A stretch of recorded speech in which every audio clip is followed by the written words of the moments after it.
Well, my clock says 9:01. Does it say 9 o'clock for y'all? Oh, you must have. Did you set a lot of alarms this morning? Okay, just a normal one. Fair. Okay. So this is Finding Your Identity in Gaming. My name is AC Mateen. I'm a licensed mental health counselor. I'm licensed in the state of Washington. I wish I was as cool to be licensed in DC, but I am not. I'm on the other coast because I know some people noticed the time difference that was on my laptop. That's why. From Seattle, I also live in Chicago right now, and so I'm working on licensure there. I am a lover of games. I use games within the therapy setting, both on an individual level, group settings as well, and obviously within my everyday life. You probably catch me on a PC or playing a console. I think I spent most of my time in the LAN area, just because I like gaming, and I love watching people get so passionate about what they're playing. Flank left, flank left. So yeah. I'm trying to think. Gamification, in a short sense, is a process of incorporating games, whether console or board games, to a setting. And so that's just an example of how I do it, okay? This says who are we, but you just get me, so. All right, so I'm curious for y'all, and I'll talk more about this from my perspective, but I'm curious about what games or characters or storylines resonate most with y'all. Are there any volunteers to share? Yeah. Life is Strange. Why?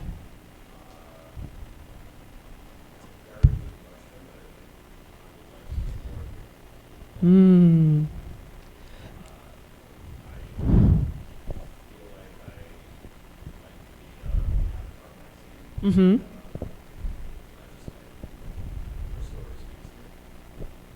Okay. So you like Life is Strange. You like Maxine's story. So the story of a character within the game resonates with you for some reason. But you're not sure necessarily why? Perhaps the character itself. Okay, hold on to that. Yes.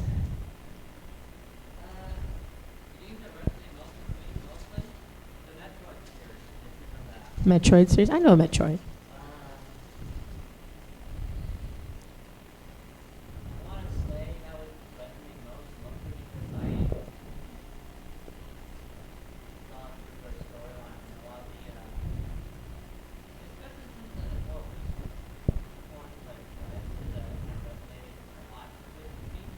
Okay. What do you think that tells you about yourself? If you don't mind sharing. I don't want to put anybody on the spot. So if you want to pass, you can pass. No worries.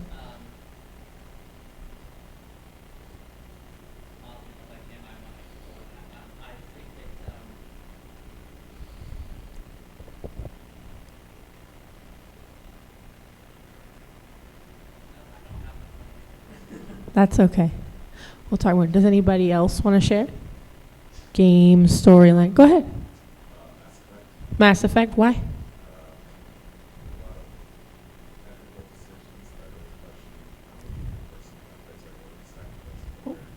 Ooh, that is a long list of things. So decisions that affect your gameplay that could be for the greater good.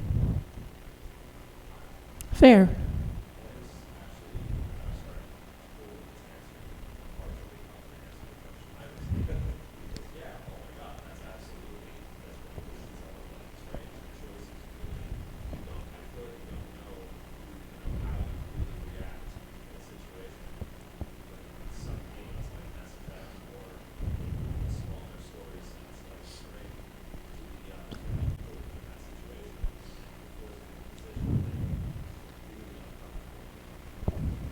Maybe you should run the panel. No, don't be. But this is why it's here for. I'm just giving you a hard time. Yeah, go ahead. Oh, go ahead. Sorry. Mm-hmm.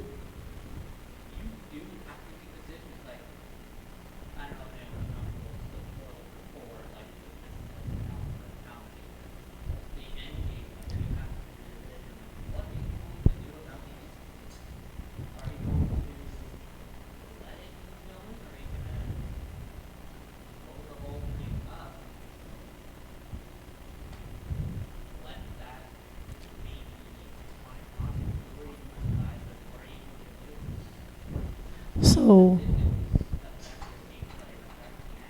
what you're doing is called branching.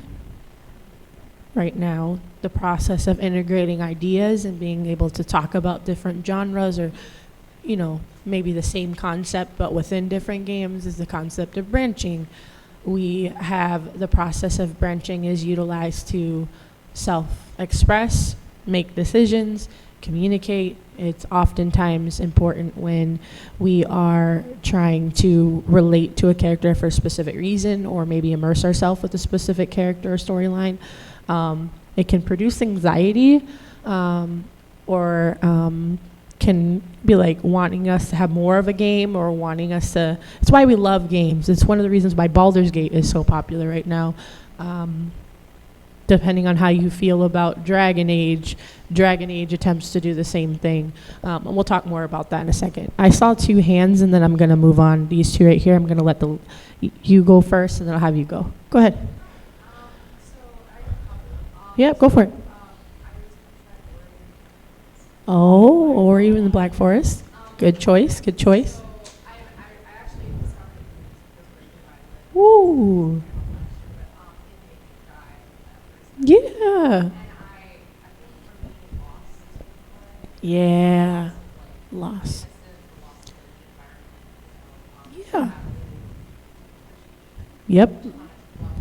Rooted in those central themes.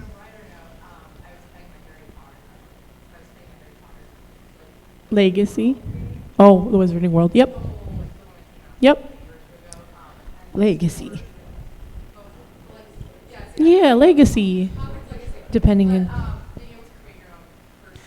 Yep. Right.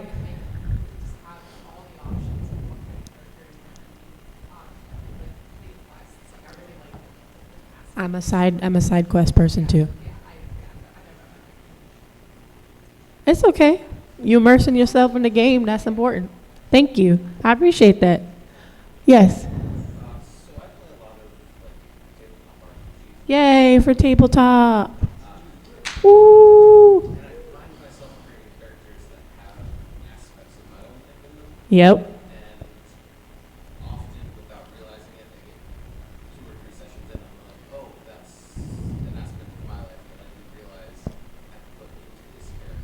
Yeah. We take what's familiar and put it into practice. The reason why I made this panel is to explore why. On a broader end, identity is such a wide conversation that there's certain aspects and niches that help make that more likely for us to navigate and bring that to life. And the other panel I talked about gaming through stigma on this other side of like being careful of how we incorporate our lives or ourselves and understanding into games. And this is more of why we find our self-expression and how we find ourselves within games and for different reasons. All right, let's move on. I appreciate it. Y'all are hitting the nail on the head and I didn't even have to talk that much. So what does identity mean in gaming? It's such a broad thing. And so we're going to separate it by talking about personal identity versus gaming identity. So personal identity is usually a person's sense of self. It's a combination of how we see ourselves and how the world sees us. Shapes the way we interact with people online. It shapes the way that we interact with stories, when we first see a character design and we're curious about the trailer and we're like, I don't know about this. It makes us question and wonder. If you see in the PowerPoint, you see GI throughout, that's gaming identity. Or player identity, either or, they're the same thing. That includes your gaming experience, your preferences. Some of you mentioned style and choices. It also includes your habits and pattern while gaming. I can tell you right now, my pattern is I prefer games where I can make my own character. That is an expression I like as a queer individual, to be able to put effort and time into being able to see the character that I'm portraying in the game make decisions, but also, fall in love or get beaten by a dragon, whatever the case may be. So in general, the gaming industry is that avenue for self-expression. It's like a big umbrella that you're holding, and under that umbrella, personal identity and gaming identity fall under. Make sense? Cool. And then gaming might influence how we see ourselves, but also how we see others in their level of play. So what I mean by that is, how many of y'all went to the arcade today? Or not today, but like throughout the weekend? Okay. Did anybody spend time in the LAN area? Couple. Okay. How about going to panels? There you go. So the gaming industry is such a wide range, like MAGFest. MAGFest would fall under that umbrella. We all come to MAGFest for different reasons, but we're all a part of that same machine. But it's influencing how you might see me as a presenter, how you might see each other given the answers that you share, right? And that branching. So when it's something familiar and similar, you're more likely to grab onto that and then shape your own experience based off of what's familiar. Make sense? Cool. So we're going to talk about the psychological impact. I always separate this within 3 areas. I talk about gaming as a safe space, gaming as an escape, and then gaming as a means of self-exploration, like I said earlier. So research shows that gaming in general provides that emotional release. It provides comfort and validation. It helps a user to develop a sense of confidence, a sense of trust in themselves, because you can game at your own pace. You can choose what you want to do. You can play what you want to play on what kind of console or whatever you want to do. So it helps you build and influence and shape it yourself by taking lead over what you're doing in your own life, but also in your own sense of play. And we'll talk about this idea of what a sense of play looks like and how that's incorporated into other aspects of identity later in the presentation, okay? Gaming as an escape.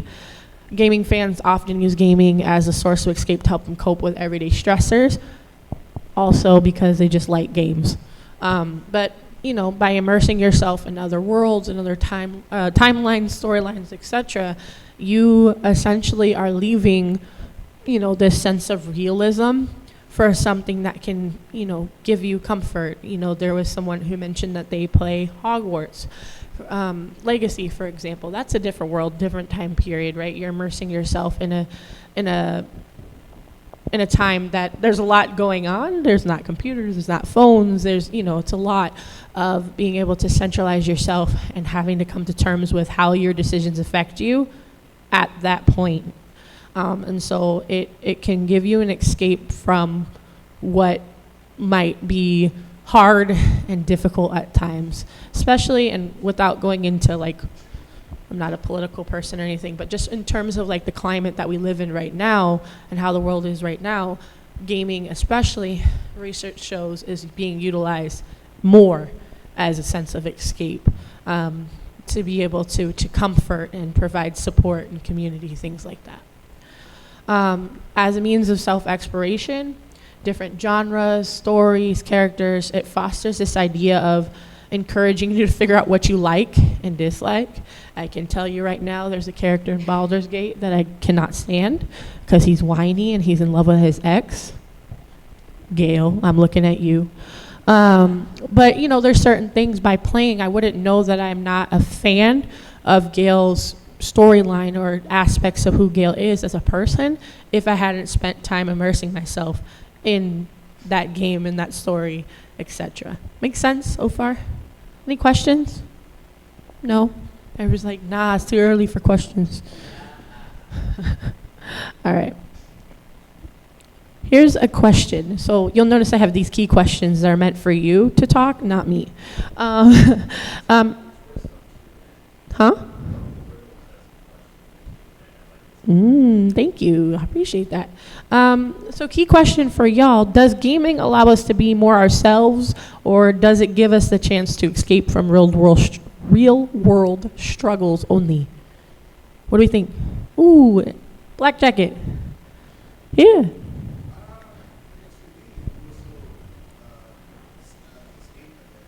Okay.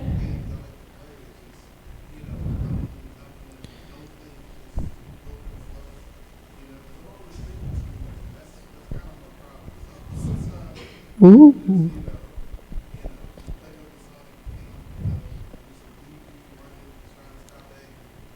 Yeah. So I heard it's an escape. I heard sometimes you overthink. Escaping into simplicity. I like that. Okay. Let's go here, and then we'll go here. Go ahead.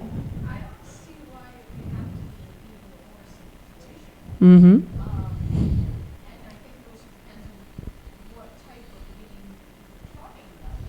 Mm-hmm.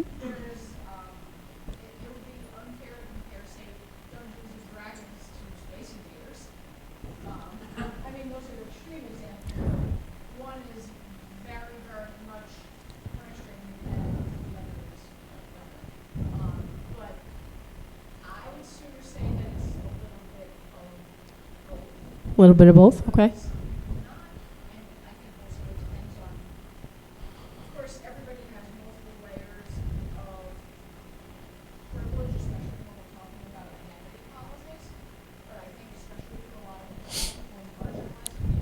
Yep.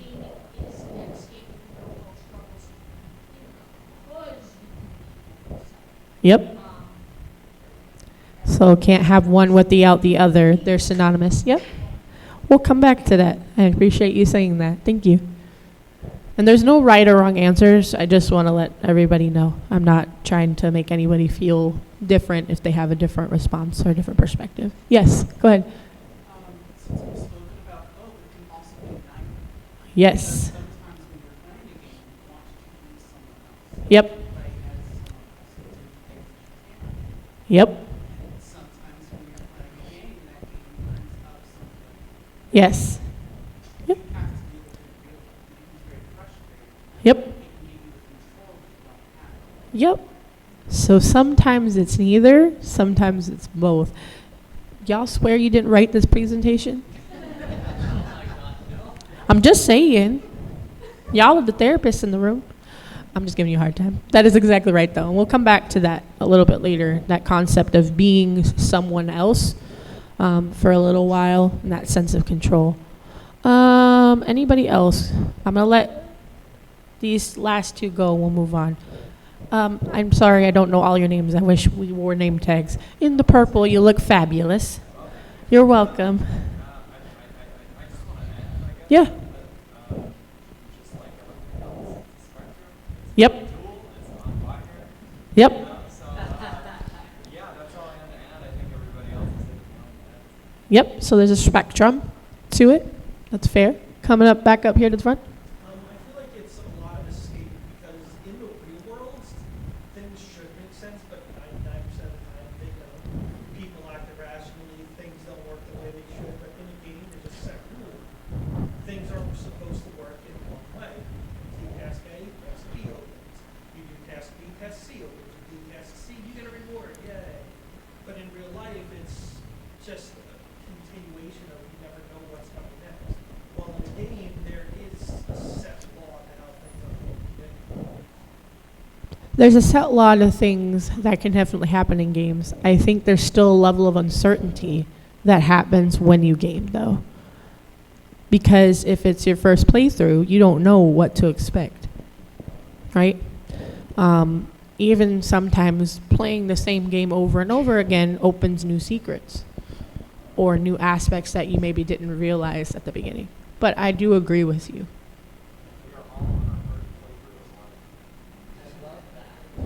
That's a nice way to say that. I've heard some people say that is our only playthrough on life.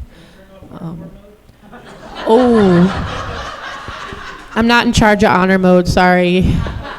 I'm going to let one more person go, and then we're going to move on. But this is good discussion, and I appreciate y'all participating, because y'all are the reason why I do this. Go ahead. Uh-huh. Yep. Same, though, same.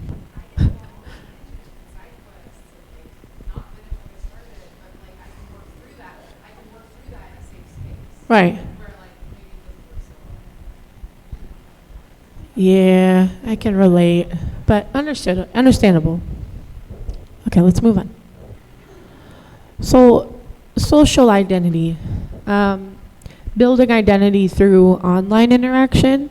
So research shows that lasting interpersonal friendships give people a sense of acceptance without fear of judgment. Gaming not only allows and encourages foundational friendships with people despite distance, but because, well, we used to have, let me put it that way now, have so many outlets in terms of how we could relate and interact with people. Obviously, social media has changed a lot and how certain people have perceived the importance of social media, but for a while it has been able to give us a way of calling people and interacting with them and, you know, maybe seeing their face while we sense their frustration. Also, you know, being able to talk about life as if they were there. But it's characterized by something that even though you can have a sense of play with a friend that is right in front of you, we now have this concept of characterization of play within gaming. So the way that it does it is when you play a game with someone or maybe watch or maybe you're doing a stream or whatever it is, that online interaction, research shows it actually releases more endorphins sometimes than if you're face to face with the person that you really care about. Does anybody know why? It's okay if you don't. Yes, it's okay. You can guess too.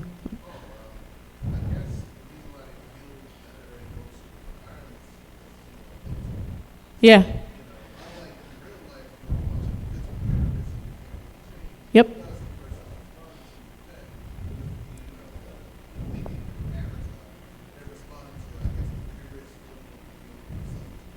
Yep.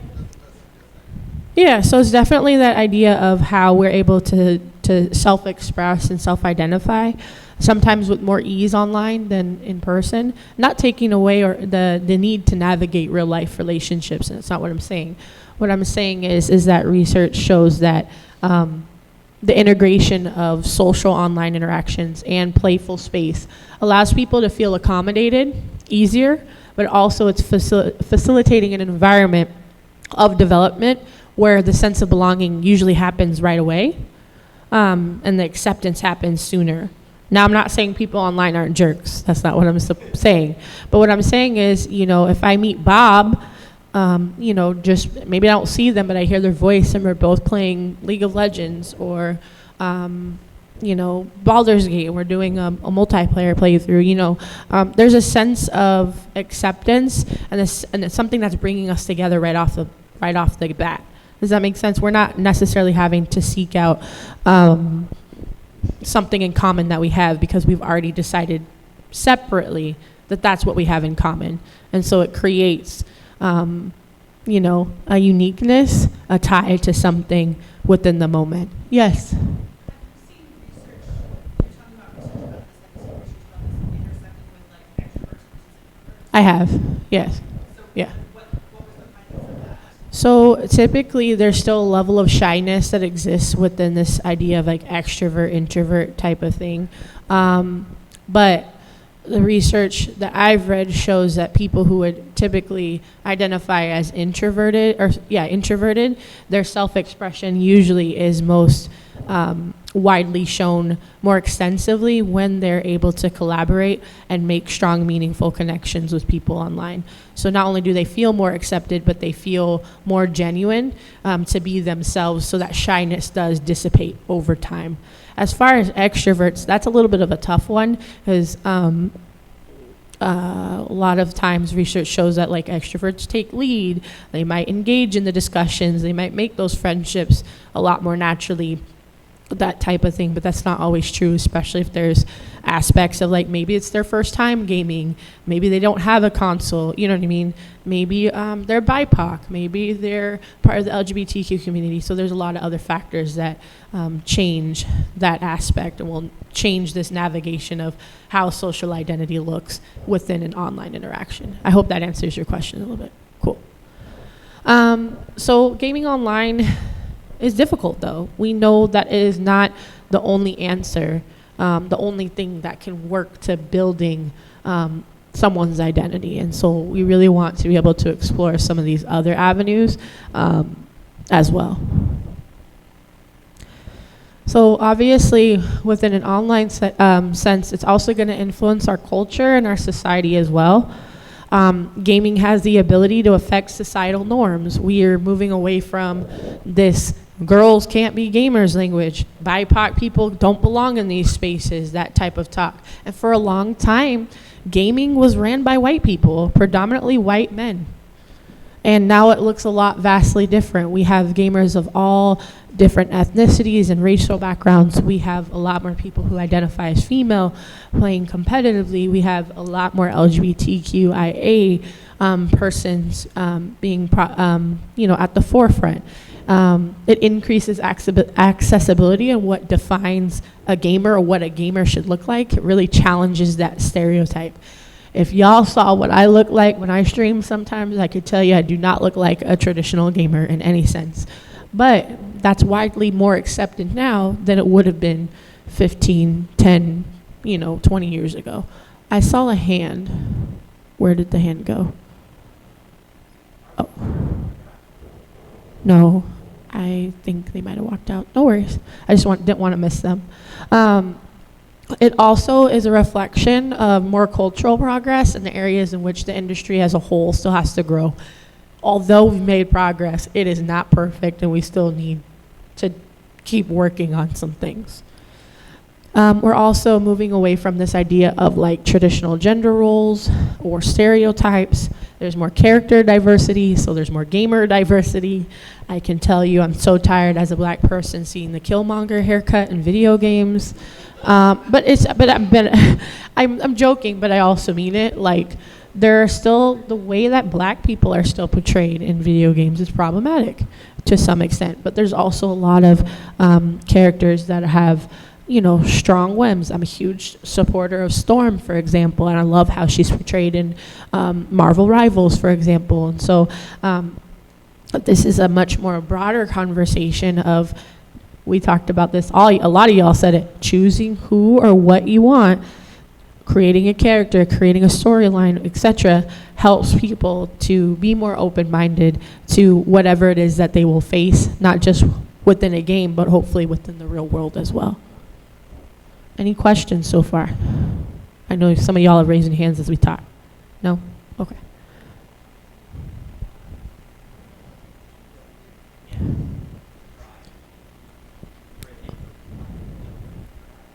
Nice. And Guilty Gear Strive is a good game too, so at that point, yeah. Oh, 1 second. I am. Yes. Did you want to say more? No? Okay. No worries. Very, very quick no. Okay. No worries. Go ahead.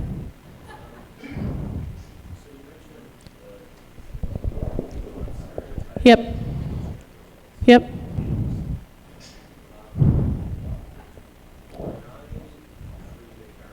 Yep.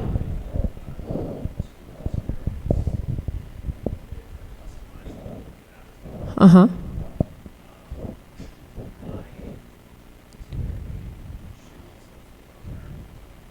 Okay.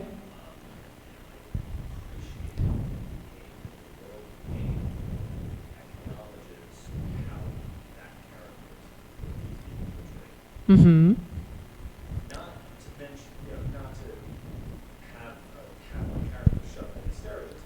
Yeah.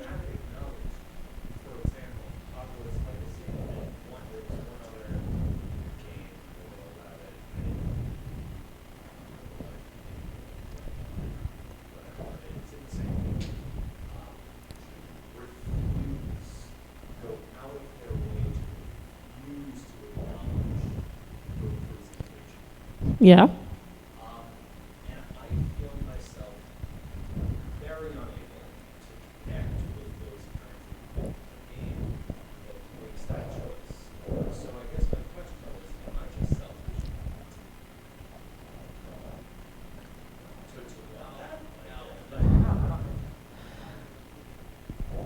Without sharing my personal opinion, because I think that's irrelevant in this particular case.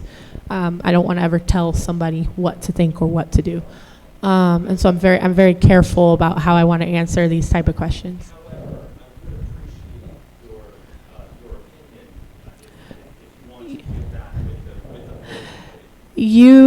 there's a reason why you gravitate towards a certain expression. Whether that's compassion, whether that's because for some people, women traditionally have had the short end of the stick in a lot of different areas. They're not the only marginalized group, they are one.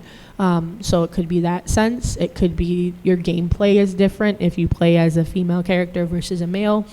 It could be that that's a pet peeve for you for some reason. I'm not saying that's true, but I'm just saying there's a number of reasons as to why we gravitate towards, and it goes back to what I said earlier of dislikes and likes within the sense of the character choice. As far as what you said about being selfish, I don't think anybody is selfish for having preferences as to how they play and what they play as and how they want to play. That being said, I would encourage you to have, to utilize those feelings and to kind of think about what is it about not being acknowledged within. Yeah. It's usually organically, yeah. Yeah. But I would encourage you to think about at what moments does that drive you the most crazy? Why? What if thinking about what does your character look like, the crossover between, even though this is a fictional being, essentially, what would I do in the day-to-day if this was somebody that other people were not honoring their expression that looked similar? Sometimes thinking about your character, and I know it might sound weird, but thinking about your character in real time as a real being within reason.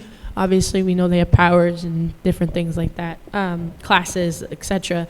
But think about yourself and your sense of self as to, what around you is influencing that. What are you seeing? What are you absorbing that might be contributing to that? The reason I say that is because there's not one answer as to why that is. Do I think you're selfish? No. You just have a certain gameplay and game style that's unique to you. And I don't think that there's anything wrong with that. Does that make sense? I hope that helps a little bit. You're welcome. Yes, one more hand, and then we're going to move on. Go ahead. I mean, it kind of opens the can of worms around who you are. That game originally it's a female that you're playing, and a lot of it was targeted towards a male audience. And then as they made the character more well-rounded, personal, or just like a great woman, there was so much pushback against those, those types of changes. Yeah. So like there's something else going on there, just particularly about not necessarily the person, but like men who are playing Yeah. attraction to the female norms. There also comes a lot of societal norms that I think are instilled, not necessarily in you specifically, but I think in everyone, that affects our gameplay. My experience as a Black queer person, as a certain character, is going to look. I might have expectations as to how NPCs and how other characters should address and interact with me. I'll give you an example. In Dragon Age, the new one that came out, they refer to me as Rook. It drives me nuts. I'm like, I put a name on my character for a reason. Call me my name, that type of thing. And I think a lot for me specifically, that hits hard for me because that's something that I already have to struggle with to get people to acknowledge. So playing a game where I'm this character that I spent so much time, creating and things like that, and that sense of expression and being called Rook when I save someone, being called Rook when I do X, Y, and Z. There are my experiences, and then there are the things around me that are influencing that create that disruption. It's not a disruption in the sense of a negative thing, but creating that response for me within that gameplay.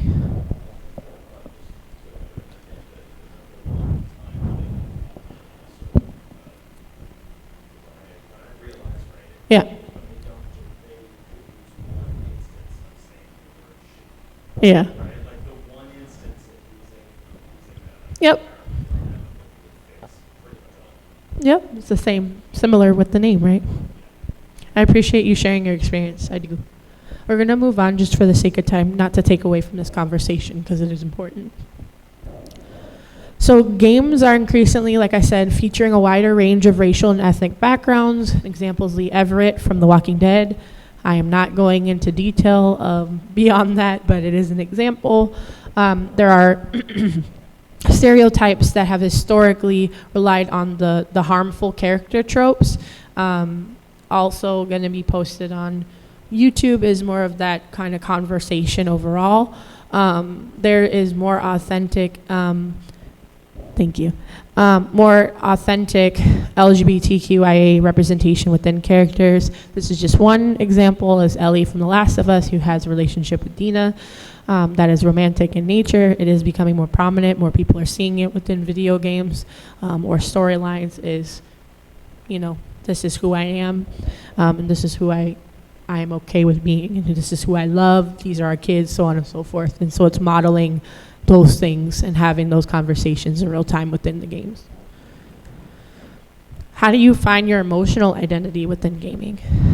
So we already talked about this a lot, but gaming alleviates a lot of things, even for the short term. You're releasing endorphins in real time. You're making connections. You're getting attached to characters. You're doing side quests. You're putting on the ugly armor. But all in all, what it's doing is contributing to your mental and physical health. And it's doing so because, like I always tell my clients, gaming itself is a coping skill.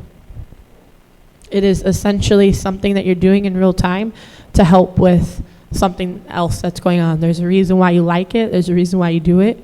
Or there's a curiosity behind being someone else that you can control, which, that's a whole nother conversation.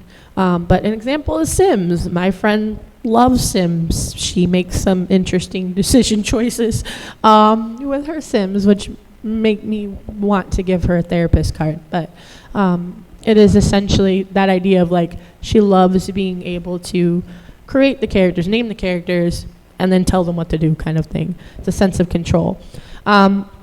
Games often pinpoint crucial emotions such as grief or anger or loneliness or happiness, etc.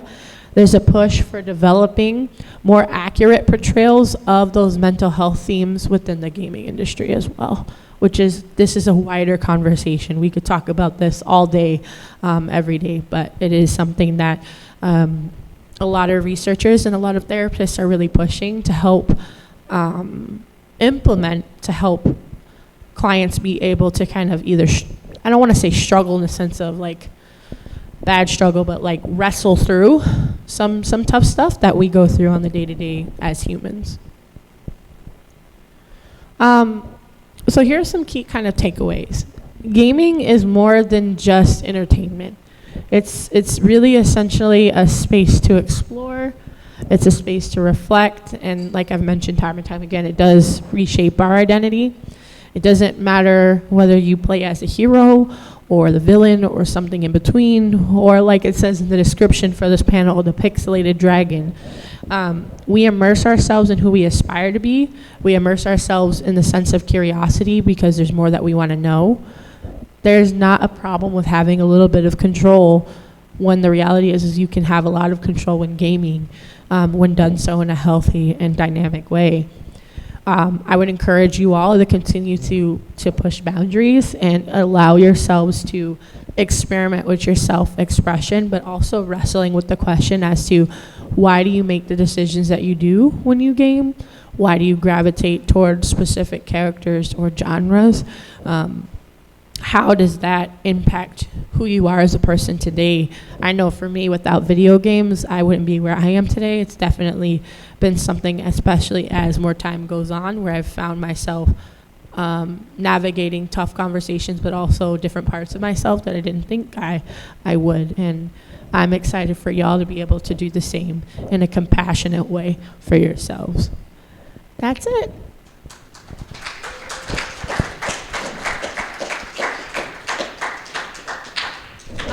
Does anyone have any questions? Yeah, you want to come on up and ask it so I don't miss yours? In the black hoodie? Unless y'all can hear him, but. Okay. So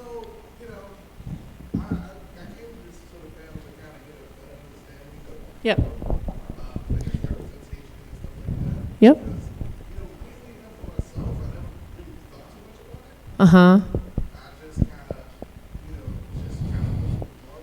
Yep. A lot of the things I played with Nintendo and so on and so forth, clearly they didn't look like these, but I didn't think much about it. I'm like, hey, Mario's cool. I want to, put a push the game or whatever. But, as, time going, I'm hearing more people talking about it and stuff like that. And, I wanted to, I guess, get other people's sort of point of view. Mm-hmm. Better understand, why this is important and so on and so forth. And I think for the most part, understand why, this is important. So, thanks for, setting this up. Appreciate it. Yeah. Forgive me if I sound a little weird. You're okay. It's been a long weekend, yo. Yeah. Thank you. Yeah, go ahead.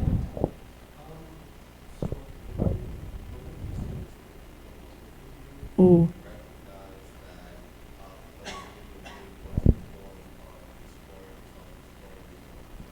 Yeah, so for me, probably when right before I came out, my experience is built on trauma, and I won't go into that in detail. But I didn't have a choice in how people found that out, and that was very hurtful and harmful for me. It made me question a lot of things about myself that were based on what I was raised with, instead of what I knew about myself, if that makes sense. So for me, that pivotal moment was saying, man, I am more than what other people see me as. I'm more than what this narrative that I've been fed at, since a child is. And that, so for me, one of the first games that I remember playing where, there was like a lot of, I wouldn't say necessarily LGBTQIA representation, but just was a lot of like different like choices. There's a game, it's not super old, but it's called Kingdoms of Alamar. I don't know if anybody knows that game, but it's called The Reckoning. And I was playing it on the, on the system that I had at the time, and I got to choose it. It was the first time like I got to choose a character. I got to choose the class. I got to design the hair color. I got to do all of these things, and I started noticing like what it was like for me to like choose and also make choices that affected the story. And so like many of you who like side quests, it is a game very much similar to other D&D games, where you can make make decisions that shape you. I loved the story and the artwork, and I just found a community within the sense of other people who had played it in the past or played it, at the time. I grew obsessed with it, and then I sought out other RPG games, and that's a whole other thing. But now, more established in my identity and acceptance, that has allowed me to be okay with who I am and choose my community, and recognize that without that experience, and even though I grew up in an environment that was very difficult, my mom also encouraged me always to find parts of yourself and grow. And I've always kept that motto in my head. I hope that answers your question. I know that was a long answer. We'll go, here. And so we'll start here, and then I'll come around. Go ahead, up here. Yeah.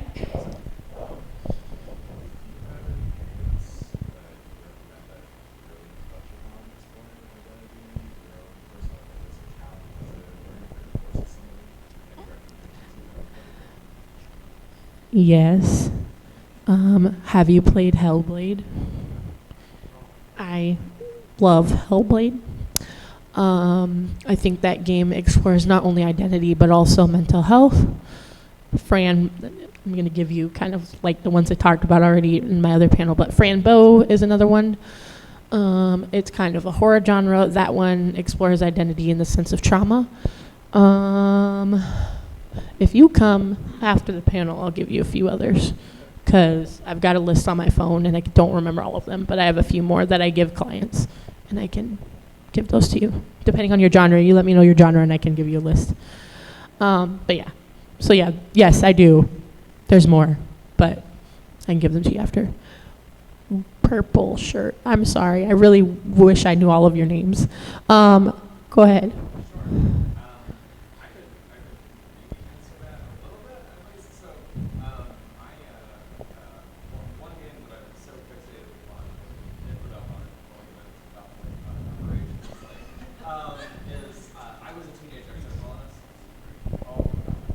That is a good game. It's a visual novel like stuff thing, and I think especially for queer folks, it's like an opportunity to both explore childhood as the person in a way that like we should be able to personalize. But I think also it's a setting in which queerness is so normalized. Yep.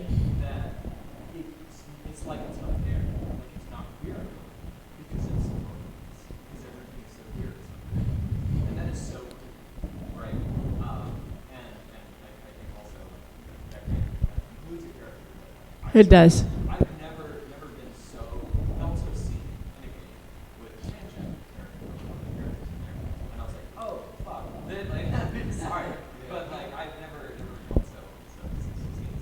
So like yeah, I remember I was a teenage exo. That's a good one.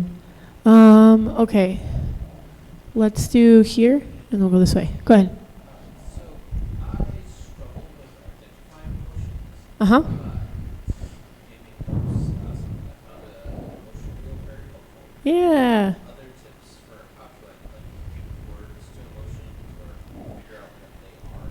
Yes. Do you, and this sounds like a dumb question, so I'm not trying to ask it in a sense of like that's demeaning, but do you know what the emotional iceberg is? I would encourage you to Google it. For those of you that don't know what the emotional iceberg is, it's essentially a picture of a huge iceberg, and then it's underwater, and it has certain words that are on the top that are very basic emotions, very basic experiences most people feel. Underneath it, it shows you on the bottom what are those deeper emotions, and it kind of branches them out and kind of shows you in like a bigger scale what this emotion can relate to and what this emotion can relate to. The reason why it's helpful is because it shows what's underneath. That's what that is for. And it's a good tool to just have on hand to know, maybe if I'm feeling, maybe I can't always express, but maybe, this is how I'm feeling it.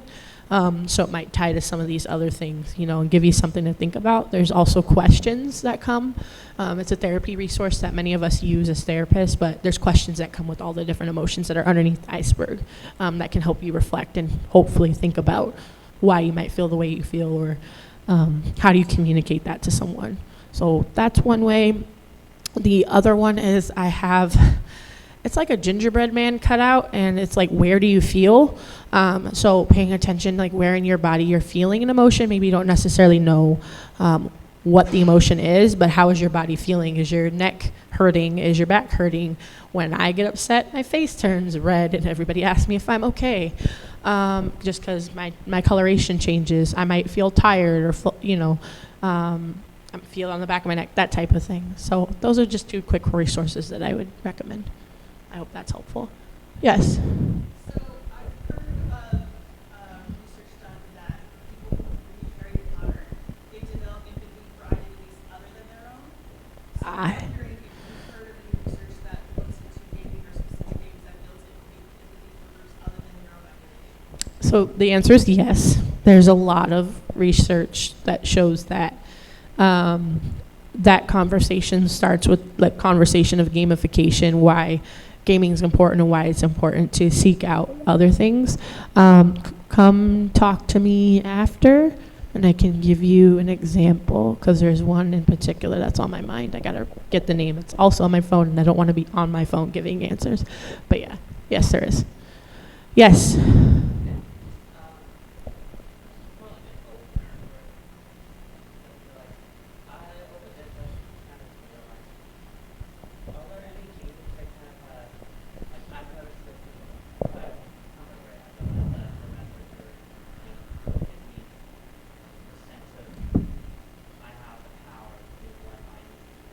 Yep.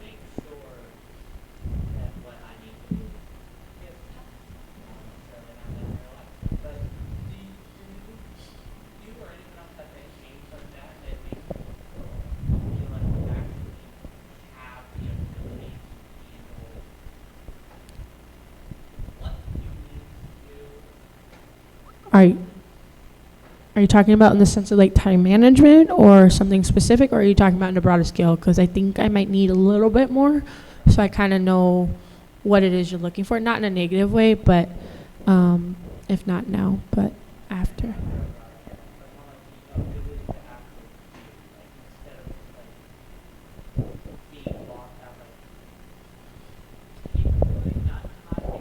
Mm-hmm. Like, you can do what needs to be done.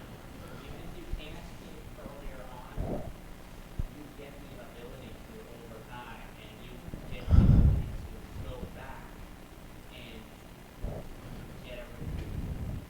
So I don't know at the top of my head.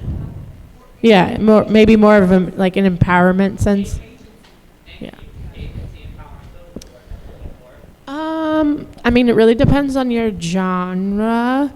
There are a couple of games that do explore that. It depends on what kind of empowerment you're looking for. Like, I know what you're saying, what you need now, but like empowerment in the sense of like you're the main character and you have that control and you're ready to go, or is it just more of like the encouragement to like the empowerment to be able to complete and do is what I'm kind of hearing. So I don't have a game that matches that description, not in a negative sense because I don't have a genre of everything, but does anybody have a recommendation? Go ahead. Have you ever heard of Celeste? Oh, that's a good one. So yeah, like, as you know, in the beginning you really have all your skills, and as you get further in, you go to earlier levels and scan a lot of them, and take different paths depending on what your skill set is. Yep. It's the only thing that Celeste is a good one. Yeah.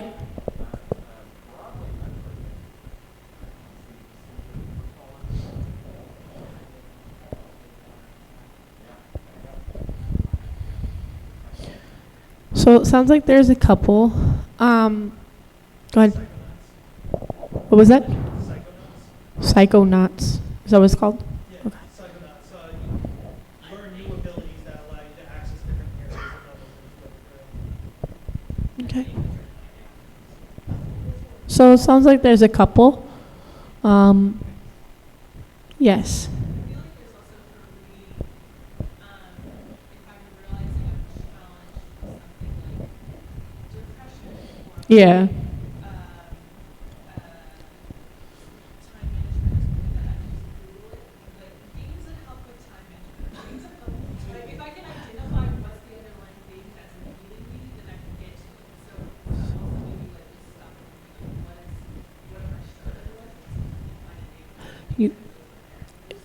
You. So many people that have done this research. Yeah.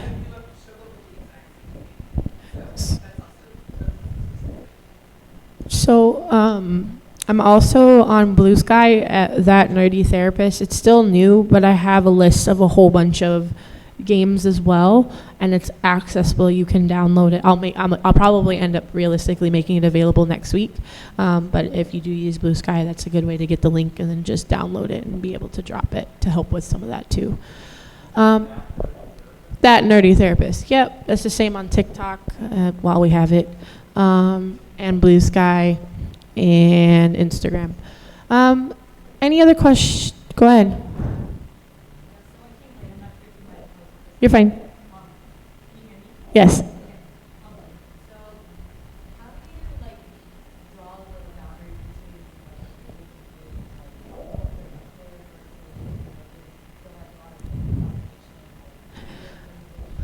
Yeah.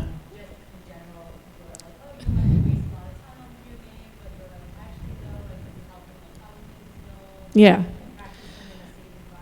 Yeah. So, like I said at the beginning, I know you're late. There's another, because I'm running out of time.